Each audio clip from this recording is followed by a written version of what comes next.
Friends, हम इसके 100 question देख चुके हैं चैप्टर 1 के PYQs, है ना। अब इसके आगे के क्वेश्चन देखते हैं 101 से। तो फ्रेंड्स, आपको क्वेश्चन दिया गया है, नीचे दो कथन दिए गए हैं। कथन फर्स्ट, शिक्षार्थी की सांस्कृतिक पृष्ठभूमि का उसके अधिगम अनुभव पर कोई प्रभाव नहीं पड़ता। कथन सेकंड, लैंगिकता शैक्षणिक प्राप्ति का प्रबल निर्धारक नहीं है। उपरोक्त कथन में से आपको बताना कौन सा सही है। तो इसका आंसर हो जाएगा ऑप्शन डी, है ना। ये राइट आंसर है इसका। कथन फर्स्ट गलत है लेकिन कथन सेकंड सही है। आइए फ्रेंड्स, इसकी एक्सप्लेनेशन देखते हैं। सांस्कृतिक व सामाजिक वातावरण है जिसमें हम रहते हैं, काम करते हैं या स्कूल जाते हैं। संस्कृति मनोदशा और वर्तमान वातावरण बनाती है और हमारे जीने के तरीकों को प्रभावित करती है। इसका विद्यार्थियों के सीखने के तरीके पर प्रभाव पड़ सकता है। लैंगिकता शैक्षणिक संप्राप्ति का प्रबल निर्धारक नहीं है। अतः कथन फर्स्ट असत्य है और कथन सेकंड सत्य है। तो नेक्स्ट क्वेश्चन देखते हैं फ्रेंड्स। निम्नलिखित में से कौन वयस्क शिक्षार्थियों की विशेषता नहीं है।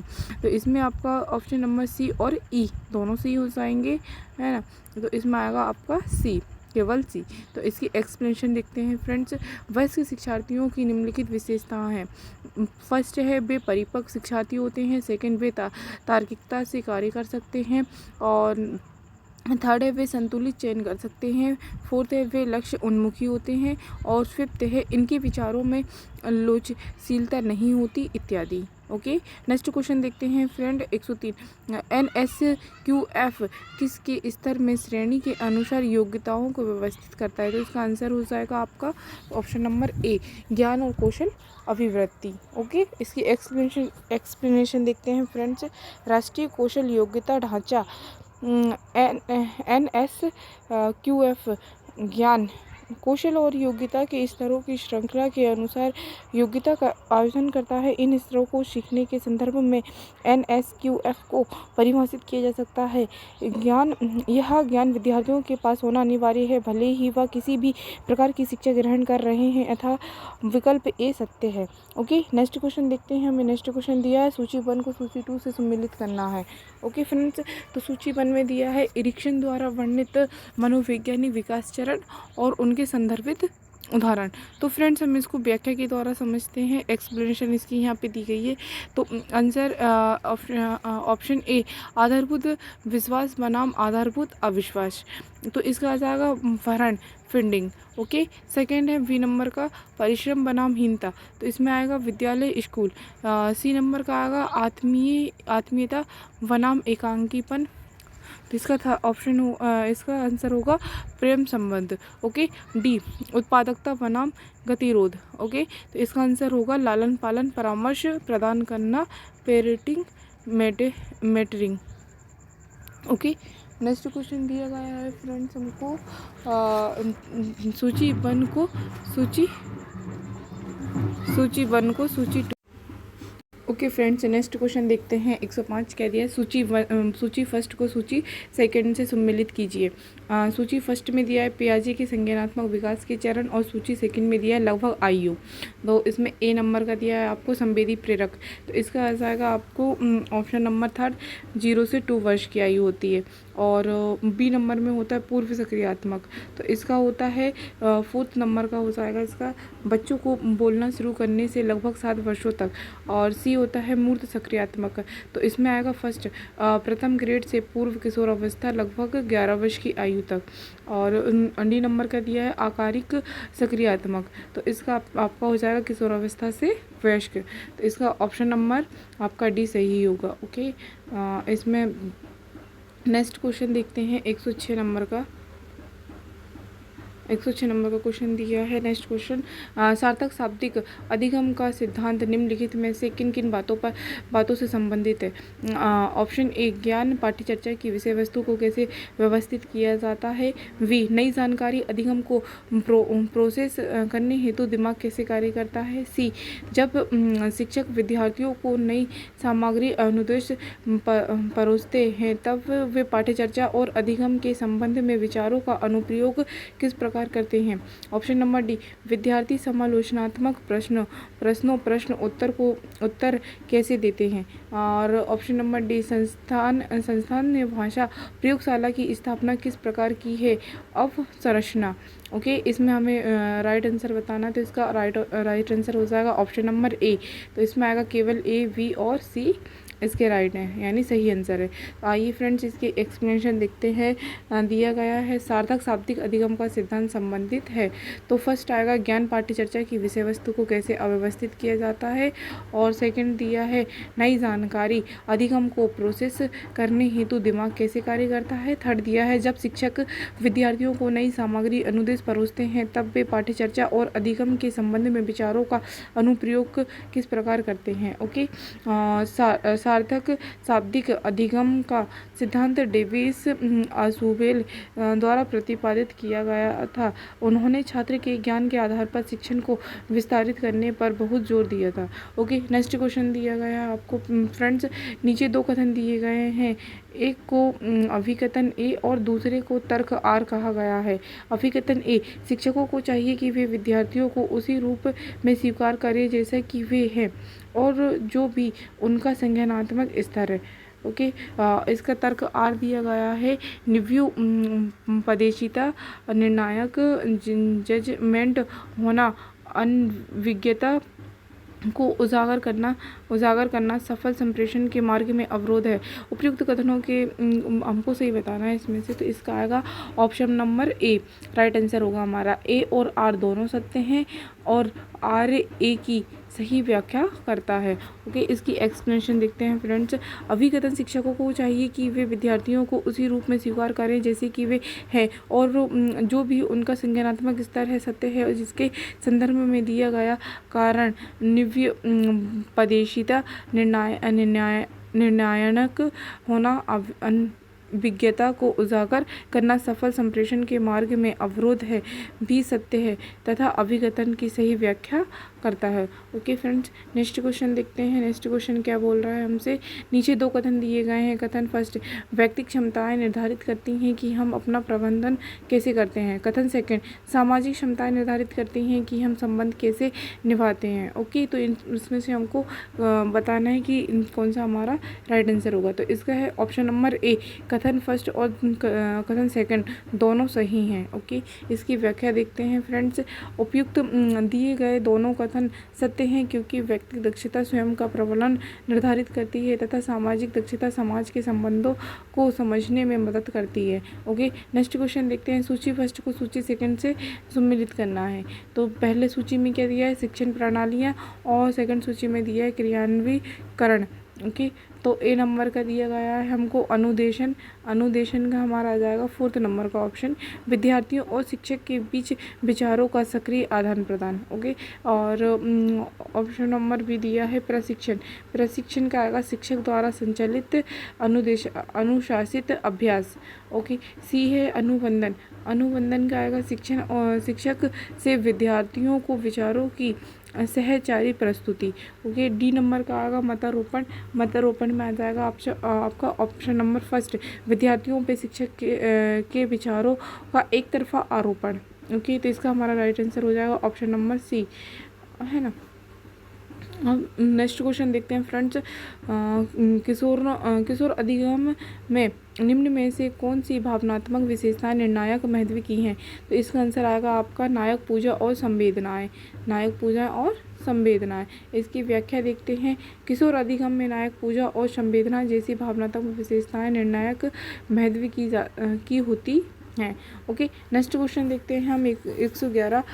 एक विद्यार्थियों को औपचारिक रूप से विहित विषय के अध्ययन में अवधारणाएं और सिद्धांतों के अवबोध विश्लेषण और व्याख्या में कठिनाई होती है। ऐसी स्थिति में अधिगमकर्ता के कौन से अभिलक्षण विशेषताओं की जांच करना सबसे संगत होगा। तो इसका आपका आंसर हो जाएगा ऑप्शन नंबर डी, संज्ञानात्मक अभिलक्षण विशेषताएं।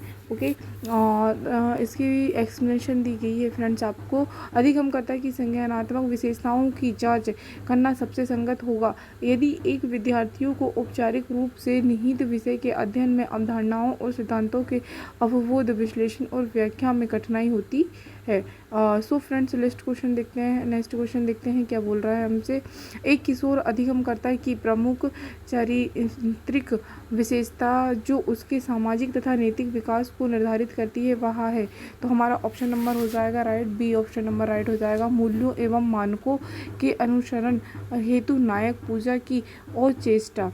ओके, ऑप्शन नंबर बी हमारा राइट आंसर है। इसकी हम एक्सप्लेनेशन देखते हैं फ्रेंड्स। एक किशोर अधिगमकर्ता की प्रमुख चारित्रिक विशेषता जो उसके सामाजिक तथा नैतिक विकास को निर्धारित करती है वह मूल्यों एवं मानकों के अनुसरण हेतु नायक पूजा की ओर चेष्टा है। ओके, नेक्स्ट क्वेश्चन दिया गया है फ्रेंड्स हमको। नेक्स्ट क्वेश्चन क्या कह रहा है कि नीचे दो कथन दिए गए हैं, पहला अभिकथन ए है और दूसरा कथन तर्क आर के रूप में है। अभिकथन ए बोल रहा है हमसे अधिगम और संप्रेषण क्षमता के अभिप्रेरणात्मक पहलू परस्पर संबंध नहीं है। ओके, तर्क आर दिया है हमें सामाजिक उत्पादक के रूप में संप्रेषण हेतु अधिगम परिवेश के अपने चर होते हैं। उपयुक्त दोनों कथनों के आधार पर सही विकल्प का चयन कीजिए। तो इसमें हमारा राइट आंसर हो जाएगा ऑप्शन नंबर डी। तो इसमें आएगा ए गलत है लेकिन आर सही है। ओके, इसकी एक्सप्लेनेशन देखते हैं फ्रेंड्स। दिए गए अभिकथन में अधिगम और संप्रेषण क्षमता के अभिप्रेरणात्मक पहलू परस्पर संबंध नहीं है, गलत है, क्योंकि अधिगम और संप्रेषण क्षमता के अभिप्रेरणात्मक पहलू आपस में संबंध होते हैं, इनका एक दूसरे पर प्रभाव होता है। इसका तर्क कथन दिया गया है सामाजिक उत्पाद के रूप में संप्रेषण हेतु अधिगम परिवेश के अपने चर होते हैं, सही है, अतः ये गलत है लेकिन आर सही है। ओके फ्रेंड्स, नेक्स्ट क्वेश्चन देखते हैं।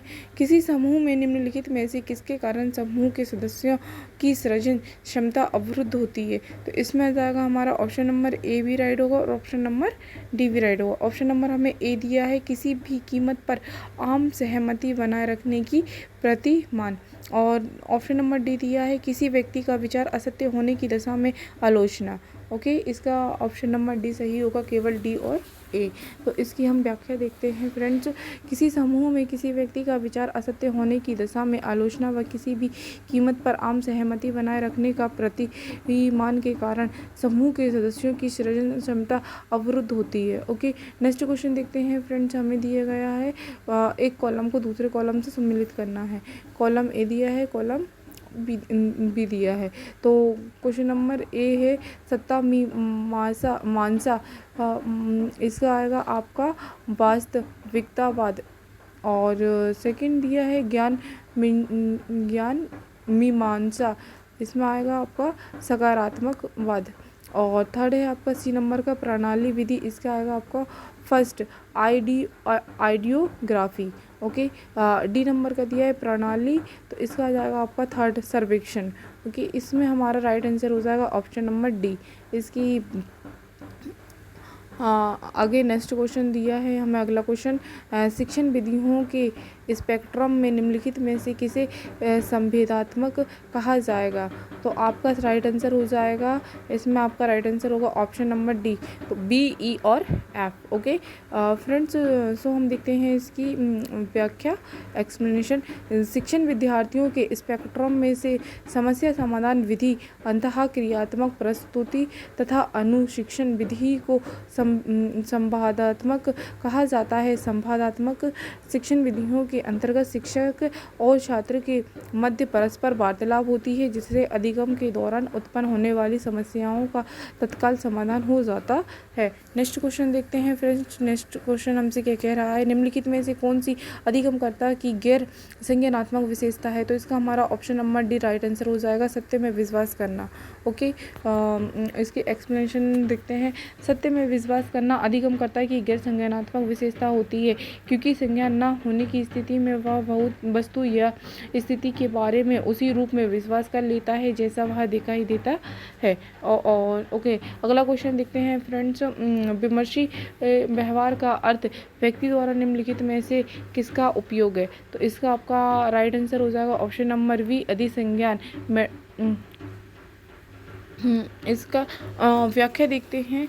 विमर्श व्यवहार का अर्थ व्यक्ति द्वारा अधिसंज्ञान का उपयोग करने से है। अधिसंज्ञान की स्थिति में व्यक्ति अपनी मानसिक प्रक्रियाओं का ज्ञान और समझ का उपयोग करना है, जबकि संज्ञान जानने के साथ जुड़ी सभी मानसिक प्रक्रियाएं यथा प्रत्यक्षण करना, चिंतन करना और याद करना इत्यादि से संबंधित है। यह सूचना के प्रकरण, समझ एवं संप्रेषण से संबंधित है। अगला क्वेश्चन दिया है 119, विचार प्रक्रिया को एक विधि के रूप में किस के लिए प्रयुक्त किया जा सकता है? तो इसका आपका राइट आंसर हो जाएगा ऑप्शन नंबर ए, लीक से हटकर चिंतन, यानी आउट ऑफ बॉक्स थिंकिंग।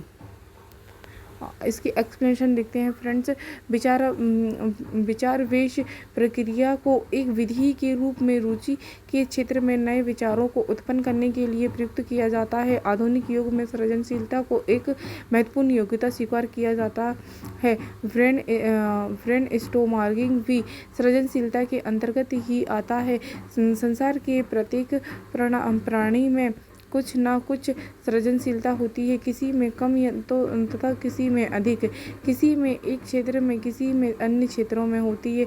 सामान्य से अलग हटकर सोचना, कहना, करना ही सृजनशीलता होती है। ओके फ्रेंड्स, अगला क्वेश्चन देखते हैं। शिक्षार्थी के गुणों और विशेषताओं के मूल्यांकन के लिए निम्नलिखित में से कौन सा सर्वोत्तम उपकरण है? तो इसका आपका ऑप्शन नंबर हो जाएगा डी, सुर्खियाँ। सुर्खियाँ। ओके फ्रेंड्स, इसकी व्याख्या देखते हैं। शिक्षार्थी के गुणों और विशेषताओं के मूल्यांकन के लिए सुर्खियाँ सर्वोत्तम उपकरण है। शिक्षा शब्दावली में सुर्खियों का अर्थ छात्रों की निर्मित प्रतिक्रियाओं की गुणवत्ता का मूल्यांकन करने के लिए उपयोग किया जाने वाला एक स्कोरिंग गाइड है। ओके, नेक्स्ट क्वेश्चन देखते हैं। ओके फ्रेंड्स, नेक्स्ट क्वेश्चन देखते हैं। विचार प्रक्रिया की संरचना का अध्ययन जिसमें स्मरण, समस्या समाधान और निर्णय लेने शामिल होता है, क्या कहलाता है? तो इसका option number D right answer हो जाएगा हमारा, संज्ञानात्मक विकास। ओके, इसकी एक्सप्लेनेशन देखते हैं फ्रेंड्स।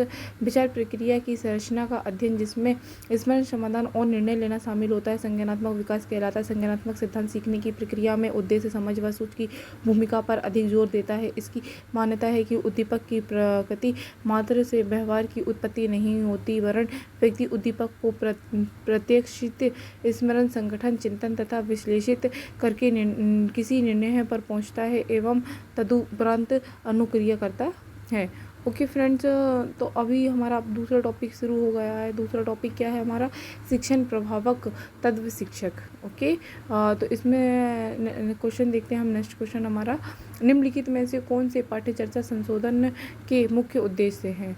तो ओके, इसमें आंसर आपका option number B right answer हो जाएगा आपका, केवल ए, बी, सी और ई। ओके, तो इसका हम यहाँ पे देखते हैं, एक्सप्लेनेशन के द्वारा समझते हैं। पाठ्य चर्चा संशोधन के निम्नलिखित मुख्य उद्देश्य हैं। तो फर्स्ट दिया गया है आपको, संस्था को दूरदृष्टि, विजन और मिशन के रूप में बेहतर रूप से सामंजस्य बनाना। ओके, सेकंड है अधिगम को परिणाम आधारित बनाना। थर्ड है कार्यक्रम के परिणामों की तुलना में स्तर प्राप्ति के सुधार में अधिक प्रभावी बनाना। ओके, फोर्थ है सभी हितधारकों की अपेक्षाओं की पूर्ति करना। ओके गाइस, नेक्स्ट क्वेश्चन दिया गया है हमको, निम्नलिखित में से वे कारक कौन से हैं जो अधिगम को प्रभावित करते हैं? तो अधिगम को प्रभावित करने वाले कारक बताना है हमको, मानसिक स्वास्थ्य, ध्यान, तत्परता और थकान। ये सारे ऐसे अधिगम कारक हैं जो हम अधिगम को प्रभावित करते हैं।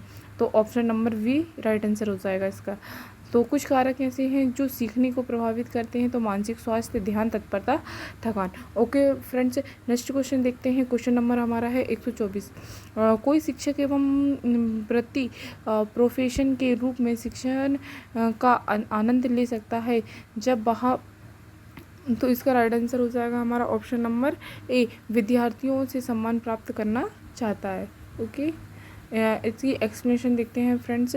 जब एक शिक्षक वह व्यक्ति होता है जो शिक्षण के अभ्यास के माध्यम से छात्रों को ज्ञान, योग्यता या गुण प्राप्त करने में मदद करता है। एक प्रक्रिया के रूप में शिक्षण छात्रों के लिए अधिगम की सुविधा प्रदान करता है। किसी भी समाज के निर्माण में शिक्षक की भूमिका सबसे महत्वपूर्ण होती है। कोई भी शिक्षक एक वृत्ति प्रोफेशन के रूप में शिक्षण का आनंद ले सकता है जब वह विद्यार्थियों से सम्मान प्राप्त करना चाहता है। ओके फ्रेंड्स, नेक्स्ट क्वेश्चन हमें दिया गया है, क्या कह रहा है हमसे नेक्स्ट क्वेश्चन, निम्नलिखित में से किन कौशलों का मृदु कौशल, सॉफ्ट स्किल कहा जाता है? तो इसका हमारा राइट आंसर हो जाएगा ऑप्शन नंबर सी, केवल ए, सी, डी और ई। तो इसकी एक्सप्लेनेशन देखते हैं फ्रेंड्स। सॉफ्ट स्किल जिन्हें पावर स्किल्स, कमांड स्किल्स या कोर स्किल्स के रूप में भी जाना जाता है। सॉफ्ट स्किल्स का उदाहरण है समस्या समाधान, संचार, नेतृत्व, मतभेद समाधान, निर्णयन, टीम वर्क, डिजिटल साक्षरता। ओके, नेक्स्ट क्वेश्चन देखते हैं फ्रेंड्स। अकादमिक गतिविधियों को अर्थपूर्ण और उपयोगी मानने और उनसे लाभ प्राप्त करने की प्रवृत्ति को क्या कहा जाता है? तो इसका ऑप्शन नंबर ए हमारा राइट आंसर हो जाएगा, सीखने की अभिप्रेरणा। तो फ्रेंड्स इसकी एक्सप्लेनेशन देखते हैं। अकादमिक गतिविधियों को अर्थपूर्ण और उपयोगी मानने और उनसे लाभ प्राप्त करने की प्रवृत्ति को सीखने की अभिप्रेरणा कहा जाता है। शिक्षार्थियों को सीखने के लिए प्रेरित करना, पाठ्यक्रम क्रियान्वयन के लिए प्रासंगिक ऐसा इसलिए है क्योंकि सीखने सिखाने की स्थितियों में प्रेरणा एक प्रभावशाली कारक है। सीखने की सफलता इस बात पर निर्भर करती है कि शिक्षार्थी प्रेरित है या नहीं। ओके, नेक्स्ट क्वेश्चन दिया गया है फ्रेंड्स हमको। तकनीकी वैज्ञानिक निर्देश के अंतर्गत निम्नलिखित में से कौन सा पाठ्यचर्या विकास निर्देश आता है? तो इसका हमारा राइट आंसर हो जाएगा ऑप्शन नंबर बी, टावा का निर्देश। ओके, इसकी एक्सप्लेनेशन देखते हैं फ्रेंड्स। इसकी एक्सप्लेनेशन दी गई है हमको। तकनीकी वैज्ञानिक निर्देश के अंतर्गत टावा का निर्देश पाठ्यचर्या विकास निर्देश के रूप में आता है। इनके अतिरिक्त राल्फ टायलर, फ्रैंकलिन बोविड और फिलिप जैक्सन द्वारा पाठ्यचर्या या पाठ्यक्रम विकास के मॉडल दिए गए हैं। शिक्षा विकास की प्रक्रिया है तथा इसका प्रारूप पाठ्यक्रम पर आधारित व्यक्ति, समाज, दर्शन तथा विषय आदि होते हैं। ओके, नेक्स्ट क्वेश्चन दिया गया है फ्रेंड्स हमें 28 नंबर का। निम्नलिखित में से किस साधन में अध्यापक अपने छात्रों से अच्छा संबंध स्थापित कर सकते हैं? तो इसका हमारा राइट आंसर हो जाएगा ऑप्शन नंबर सी, छात्रों को मदद करने की इच्छा से एक मार्गदर्शक सुगमकर्ता की भूमिका निभाकर। ओके, तो इसकी एक्सप्लेनेशन देखते हैं फ्रेंड्स। छात्रों को मदद करने की इच्छा से एक मार्गदर्शक सुगमकर्ता की भूमिका निभाकर अध्यापक अपने छात्र से अच्छा संबंध स्थापित कर सकता है। ओके फ्रेंड्स, नेक्स्ट क्वेश्चन देखते हैं। कक्षा में शिक्षक की वाणी के स्वराघात को कहा जाता है? तो इसका हमारा राइट आंसर हो जाएगा पराभाषिक। इसकी एक्सप्लेनेशन देखते हैं फ्रेंड्स। कक्षा में शिक्षक की वाणी के स्वर आघात को पराभाषिक कहा जाता है। शब्दों का उच्चारण करते समय किसी वर्ण या अक्षर पर अन्य वर्णों की अपेक्षा जो विशेष या अधिक बल दिया जाता है उसे स्वर आघात कहते हैं। तो फ्रेंड्स नेक्स्ट क्वेश्चन दिया गया है हमें क्वेश्चन नंबर 130। किसी शिक्षक के लिए सुनना महत्वपूर्ण है ताकि वह, इसका राइट आंसर हो जाएगा ऑप्शन नंबर ए, अधिगमकर्ता की आवश्यकताएं पूरी कर सकें। ओके, एक्सप्लेनेशन दी गई है इसकी। किसी शिक्षक के लिए सुनना महत्वपूर्ण है ताकि वह अधिगमकर्ता की आवश्यकताएं पूरी कर सके। शिक्षक शिक्षण कार्य के दौरान अधिगमकर्ता के सभी बातों एवं समस्याओं के बड़े ही ध्यान से सुनता है और देखता है, तत्पश्चात उनकी संबंधित समस्याओं को दूर करके उनके आवश्यकताओं की पूर्ति करता है। ओके फ्रेंड्स, नेक्स्ट क्वेश्चन दिया गया है। जब कम संसाधनों का प्रयोग कर और शिक्षक के प्रयास तथा स्व अधिगम पर जोर देकर विद्यार्थियों के अधिगम परिणाम सुनिश्चित किए जाते हैं तो इनमें निम्नलिखित में से कौन शिक्षक के बारे में सर्वाधिक उपयुक्त ढंग से वर्णन करता है? तो इसका ऑप्शन नंबर हमारा राइट आंसर हो जाएगा ऑप्शन नंबर बी, शिक्षक प्रभावी है। इसकी एक्सप्लेनेशन दी गई है फ्रेंड्स। जब शिक्षण प्रक्रिया में शिक्षक प्रभावशाली एवं सक्रिय भूमिका में होता है तो कम संसाधनों का प्रयोग कर सकता है, उसके प्रयास और स्व अधिगम पर अधिक जोर देकर विद्यार्थी के अधिगम परिणाम को सुनिश्चित किया जाता है। ओके फ्रेंड्स, नेक्स्ट क्वेश्चन देखते हैं इसका हम। नेक्स्ट क्वेश्चन दिया गया है हमें, दो कथन दिए गए हैं। पहला दिया गया अभिकथन ए दिया गया और दूसरा हमें दिया गया है आर। तो बताना है हमको अभिकथन ए, गुणवत्तापूर्ण प्रश्न गहन अधिगम को बढ़ावा देते हैं। कथन आर दिया गया है, पूछे गए प्रश्नों की गुणवत्ता पाठ्य के बारे में शिक्षक की सफलता के स्तर को निर्धारित करती है। ओके, तो हम दोनों में से बताना है कौन सा हमारा कथन सही है। तो इसका हमारा राइट आंसर हो जाएगा ऑप्शन नंबर डी, ए और आर दोनों सत्य हैं और आर ए की सही व्याख्या नहीं करता। ओके, इसकी एक्सप्लेनेशन देखते हैं फ्रेंड्स। तो प्रश्न पूछना और उत्तर देना शिक्षण अभिगम प्रक्रिया में शिक्षण उपकरण के रूप में प्रयोग होता है और यह छात्रों को ज्ञान अर्जित करने में सहायक है, किंतु प्रश्नों की गुणवत्ता भी शिक्षण अधिगम प्रक्रिया में काफ़ी महत्व रखती है। गुणवत्तापूर्ण प्रश्न गहन अधिगम को बढ़ावा देते हैं और यह प्रश्न पूछे गए प्रश्नों की गुणवत्ता पाठ के बारे में शिक्षक की सफलता के स्तर को निर्धारित करती है, क्योंकि प्रश्न चर्चा और रचनात्मक तथा आलोचनात्मक सोच को प्रोत्साहित करती है। ओके फ्रेंड्स, हमारा नेक्स्ट टॉपिक दिया गया है टॉपिक नंबर 2 सहायक सामग्री। ओके, क्वेश्चन नंबर है हमारा 133, यानी दिया गया है पाठ्य चर्चा के संदर्भ में निम्नलिखित में से कौन कौन सही है। तो हमें इसमें से बताना है। तो हमारा इसमें राइट आंसर हो जाएगा ऑप्शन नंबर सी, केवल ए, सी और डी। तो फ्रेंड्स, इसकी हम एक्सप्लेनेशन देखते हैं। पाठ्य चर्चा दो शब्दों से मिलकर बना होता है, पाठ्य एवं चर्चा। पाठ्य का अर्थ है पढ़ने अथवा पढ़ाने योग्य और चर्चा का अर्थ होता है नियम पूर्वक अनुसरण। इस प्रकार पाठ्य चर्चा का अर्थ हुआ पढ़ने योग्य, सीखने योग्य अथवा पढ़ाने योग्य, सिखाने योग्य विषय वस्तु और क्रियाओं का नियम पूर्वक अनुसरण। पाठ्य चर्चा के संदर्भ में निम्न कथन सही है। ओके, इसमें फर्स्ट दिया गया है पाठ्य चर्चा को नियमित रूप से संशोधित किया जाना चाहिए। सेकंड दिया गया है पाठ्य चर्चा को देश की संवैधानिक अनिवार्यताओं से निगमित किया जाना चाहिए। ओके, थर्ड है पाठ्य चर्चा को उद्योग व समाज की आवश्यकताओं के अनुसार बनाया जाना चाहिए। ओके फ्रेंड्स, नेक्स्ट क्वेश्चन दिया गया है हमको 2 कथन दिए गए हैं, इसमें से हमको बताना कौन सा सही है। तो पहला कथन हमको दिया है कैनवास एक अधिगम प्रबंधन प्रणाली LMS है जो ऑनलाइन शिक्षण एवं अधिगम में सहायता प्रदान करता है। सेकंड क्वेश्चन दिया है कैनवास एक दत्तशुल्क LMS है। उपयुक्त कथन में से बताना कौन सा राइट आंसर है। तो इसका हमारा राइट आंसर हो जाएगा ऑप्शन नंबर सी, कथन फर्स्ट सही है लेकिन कथन सेकंड गलत है। ओके, इसकी हम उपयुक्त व्याख्या देखते हैं फ्रेंड्स।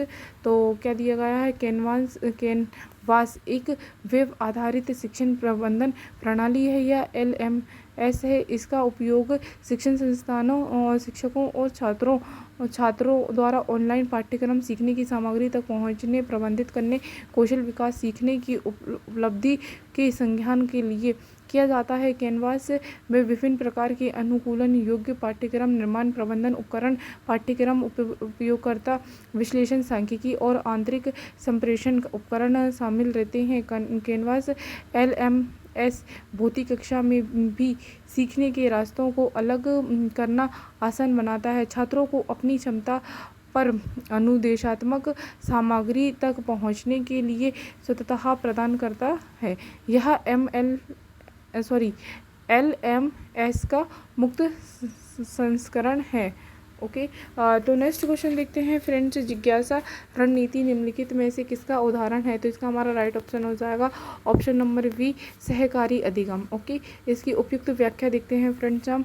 जिज्ञासा रणनीति एक सहकारी शिक्षण शैली में पाठ्यक्रम सामग्री सीखने का एक कुशल तरीका है। जिज्ञासा प्रक्रिया समूह के प्रत्येक सदस्य को अकादमिक गतिविधि में खेलने के लिए एक आवश्यक भूमिका देकर सुनने, संलग्न करने और सहानुभूति को प्रोत्साहित करती है। समूह के सदस्यों को एक सामान्य लक्ष्य को पूरा करने के लिए एक टीम के रूप में एक साथ काम करना होता है। प्रत्येक व्यक्ति अन्य सभी पर निर्भर रहता है। कोई भी छात्र पूरी तरह से सफल नहीं हो सकता जब तक कि हर कोई एक टीम के रूप में एक साथ अच्छी तरह से काम ना करे।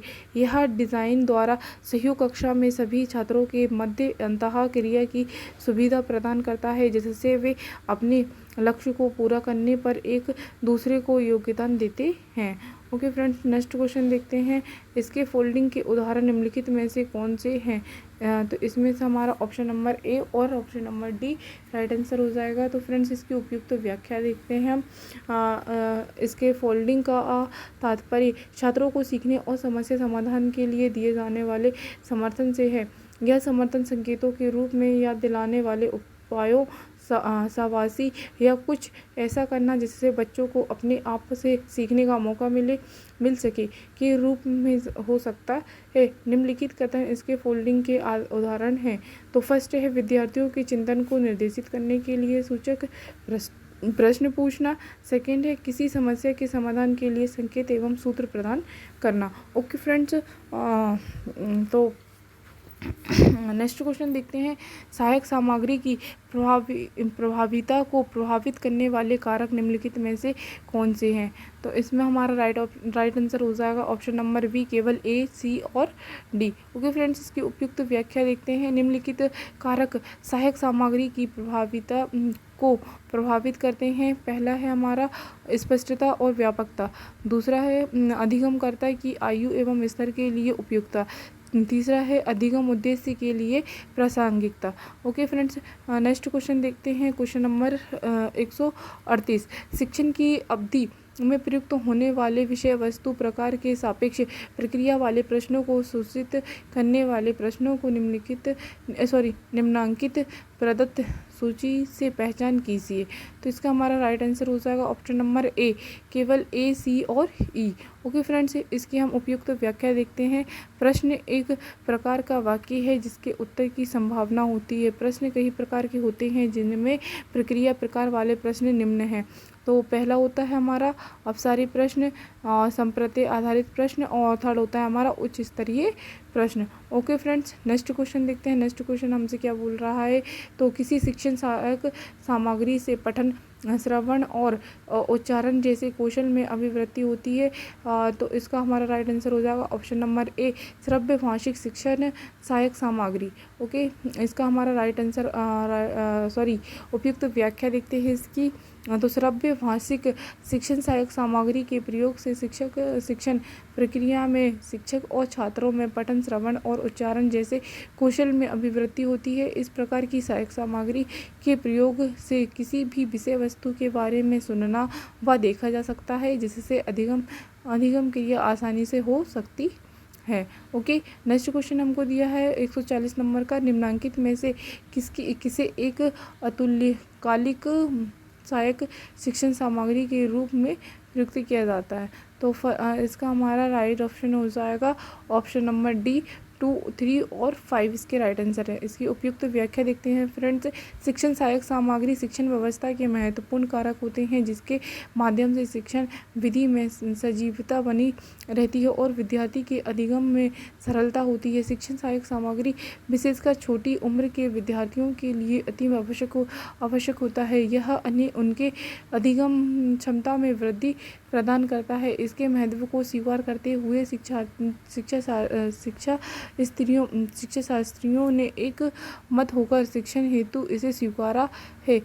अतुल्यकालिक सहायक शिक्षण सामग्री के रूप में निम्नलिखित माध्यमों का चयन शिक्षण के अंतर्गत किया जाता है। तो इसका हमारा राइट ऑप्शन हो जाएगा फ्रेंड्स ऑप्शन नंबर सी। तो ऑप्शन नंबर हमारा सी, ये आपका व्याख्या थी। तो इसमें हमारा फर्स्ट है फेसबुक पोस्ट, सेकंड है ब्लॉग और थर्ड है ईमेल, फोर्थ है ट्विटर पोस्ट और फिफ्थ है स्लाइड शो और सिक्स्थ है परिचर्चा बोर्ड। ओके फ्रेंड्स, तो इसमें से अब हमारा नेक्स्ट टॉपिक है संस्थागत सुविधाएं। मतलब संस्थागत सुविधाएं क्या क्या होती हैं हम आपको पढ़ेंगे इसके आगे। ओके, तो इसका हमारा नेक्स्ट क्वेश्चन दिया गया है। नेक्स्ट क्वेश्चन कौन सा?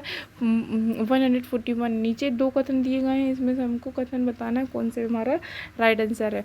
एक कक्षा के माध्यम में व्यापक अप्रयुक्त क्षेत्र छोड़कर इसके इर्द गिर्द के क्षेत्र में रुचि के सभी क्षेत्रों को रखना अभिष्ट नहीं है। कथन सेकंड, अध्ययन के इलाके के निकट पुस्तक निधान को तथा क्रीड़ा मेज के निकट क्रीड़ा उपकरणों को रखना अभिष्ट नहीं है। ओके, इसमें से हमारा राइट ऑप्शन हो जाएगा ऑप्शन नंबर सी। कथन फर्स्ट सही है लेकिन कथन सेकंड हमारा गलत है। ओके, इसकी उपयुक्त व्याख्या देखते हैं फ्रेंड्स।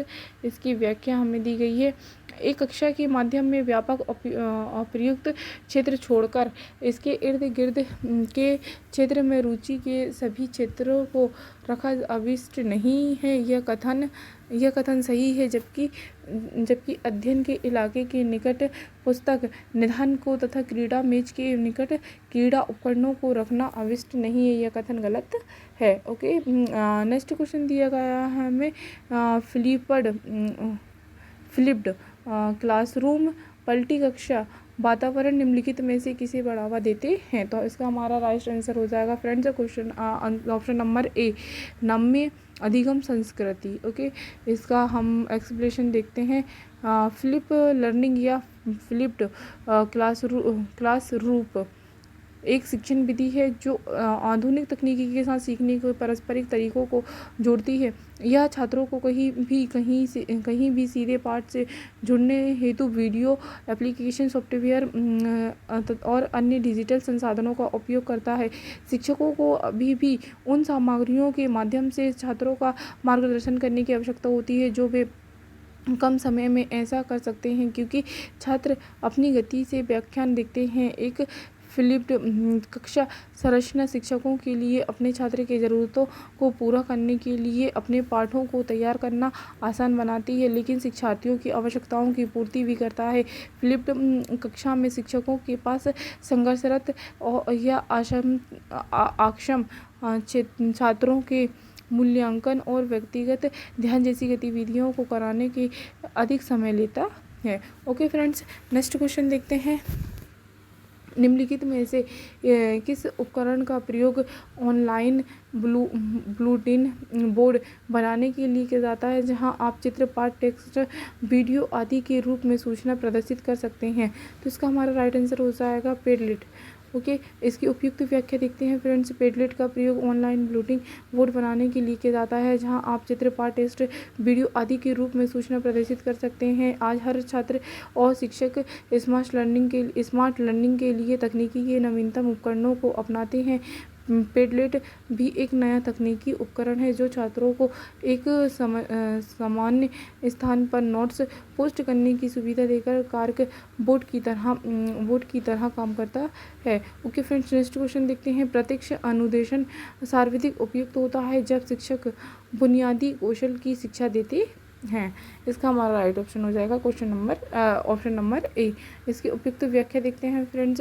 दिया गया है प्रत्यक्ष अनुदेशन एवं शिक्षण शैली जिसमें शिक्षक सक्रिय रूप से संलग्न होता है। प्रत्यक्ष अनुदेशन सर्वाधिक उपयुक्त होता है। प्रत्यक्ष अनुदेशन सर्वाधिक उपयुक्त होता है जब शिक्षक बुनियादी कौशल की शिक्षा देते हैं। इस निर्देशन में शिक्षक अपने विद्यार्थियों को एक विशिष्ट कौशल सिखाने के लिए स्पष्ट शिक्षण तकनीकी का उपयोग करते हैं। शिक्षक शैक्षणिक समूह चर्चा और प्रश्न उत्तर सत्र संभाषण संबंधी है और प्रत्यक्ष शिक्षण विधियों का हिस्सा है। ओके फ्रेंड्स, नेक्स्ट क्वेश्चन दिया गया हमको 145। ऐसी कृत्रिम परिवेश की रचना करने वाली प्रक्रिया को क्या कहा जाता है जिसके भीतर संगत सूचना और आंकड़ों की उत्पत्ति की जा सके? तो इसका हमारा राइट ऑप्शन हो जाएगा ऑप्शन नंबर सी, अनुरूपता उपगम। तो चलिए फ्रेंड्स, इसकी हम व्याख्या देखते हैं। अनुरूपता उपगम ऐसे कृत्रिम परिवेश की रचना करने वाली प्रक्रिया है जिसके भीतर संगत सूचना और आंकड़ों की उत्पत्ति की जाती है। यह निर्धारित परिस्थितियों में एक प्रणाली या उसके उप प्रणाली के गतिशील व्यवहार के अवलोकन की अनुमति देता है। इस उपगम में एक कृत्रिम वातावरण का निर्माण शामिल है। ओके फ्रेंड्स, नेक्स्ट क्वेश्चन दिया गया हमें कक्षागत अंतःक्रियाएं मुख्यतः किसके द्वारा प्रभावित होती हैं? तो इसका हमारा राइट आंसर हो जाएगा ऑप्शन नंबर ए, छात्र प्रतिबद्धता। ओके, नेक्स्ट इसका हम अर्थ समझते हैं। कक्षागत अंतःक्रियाएं मुख्यतः छात्र प्रतिबद्धता द्वारा प्रभावित होती हैं। जब एक कक्षा के छात्र प्रतिबद्ध होते हैं तो उसे कक्षा में अनुशासन, व्याप्त होता है, जिससे शिक्षण अधिगमकर्ता सुगमता पूर्वक होता है। कक्षागत अंतःक्रिया के अंतर्गत छात्र और शिक्षक परस्पर एक दूसरे से वाद विवाद करते हैं, प्रश्न पूछते हैं, नवीन विचार रखते हैं, जिससे मौलिक चिंतन का भी विकास होता है। ओके फ्रेंड्स, नेक्स्ट टॉपिक दिया गया हमें शैक्षिक वातावरण एवं संस्थाएं। ओके, तो इसका क्वेश्चन नंबर हमें 147 देखना है। विद्यार्थी केंद्रित शिक्षण वातावरण में शिक्षक मानते हैं कि सभी विद्यार्थी विशिष्ट है और इसलिए वे भिन्न शिक्षण शैली का प्रयोग करते हैं। इसकी हम व्याख्या देखते हैं। विद्यार्थी केंद्रित शिक्षण वातावरण में शिक्षक मानते हैं कि सभी शिक्षार्थी विशिष्ट हैं और इसीलिए वे विभिन्न शिक्षण शैली का प्रयोग करते हैं। ओके फ्रेंड्स, नेक्स्ट क्वेश्चन देखते हैं हमारा। निम्नलिखित में से कौन से सहज कक्षा वातावरण के तत्व हैं? तो इसमें हमारा ऑप्शन नंबर हमारा बी राइट आंसर हो जाएगा, केवल ए, सी और ई। ओके, इसके अर्थ समझते हैं। सहज कक्षा वातावरण के तत्व हैं। फर्स्ट है प्रेरक वातावरण का निर्माण, सेकंड है सहयोगी टीम कार्य और थर्ड है आपका निम्नगरता पूर्वक श्रवण। ओके फ्रेंड्स, हमें क्वेश्चन दिया है कक्षा में आने से पूर्व विद्यार्थी व्याख्यान के वीडियो देखते हैं और सुनते हैं, यह किसका उदाहरण है? तो इसमें आएगा आपका ऑप्शन नंबर बी, पलटी कक्षा, फ्लिप्ड क्लासरूम। ओके, इसकी व्याख्या देखते हैं फ्रेंड्स। तो इसकी व्याख्या है हमारी फ्लिप्ड क्लासरूम शिक्षण के सबसे नवीन तरीकों में से एक है। इसका उद्देश्य समग्र छात्र जुड़ाव को बढ़ाना है, जिससे अधिक पुरस्कृत परिणाम प्राप्त हो। फ्लिप्ड क्लासरूम शिक्षण में एक व्यवस्थित दृष्टिकोण है जिसमें पारस्परिक कक्षा आधारित शिक्षा उल्टी होती है। यह दृष्टिकोण छात्रों को पहले से ही अध्ययन सामग्री से परिचित करने में मदद करता है, जैसे कि छात्रों ने पहले ही विषय के बारे में जान लिया होगा। वास्तविक कक्षा समय का उपयोग विषय का पता लगाने के लिए किया जा सकता है। शिक्षक समूह चर्चा और समस्या समाधान गतिविधियों के माध्यम से विषय की समझ को गहरा करने के लिए कक्षा के समय का उपयोग कर सकते हैं। छात्रों को कक्षा समय से पहले विषय पर विशिष्ट निर्देशित दिए जाते हैं। नतीजतन वास्तविक कक्षा समय का उपयोग साथियों और सहायक के साथ बातचीत के माध्यम से अवधारणाओं और विचारों के अभ्यास और अनुप्रयोग के लिए किया जा सकता है। एक बार जब कक्षा समाप्त हो जाती है तो छात्र अपने कक्षा के समय को देखते हैं और सीखने के बेहतर अनुभव के लिए प्राप्त फीडबैक पर काम करते हैं। ओके फ्रेंड्स, नेक्स्ट क्वेश्चन क्या बोल रहा है हमसे? नेक्स्ट क्वेश्चन दिया गया है हमें, अधिगम प्रबंधन प्रणाली LMS के उदाहरण निम्नलिखित में से कौन से हैं? तो इसका हमारा राइट आंसर हो जाएगा friends option number C, A, B, C और ई। ओके, इसकी उपयुक्त व्याख्या देखते हैं फ्रेंड्स। LMS के कुछ उदाहरण हैं। ISpring learn talent, LMS Moodle और Litmos Canvas, LMS Schoology, Edmodo और लर्न डेस। ओके फ्रेंड्स, आज के लिए इतना ही काफ़ी है। आई होप आपको वीडियो पसंद आया होगा, तो वीडियो को लाइक करें, शेयर करें और सब्सक्राइब करें चैनल को। Okay friends,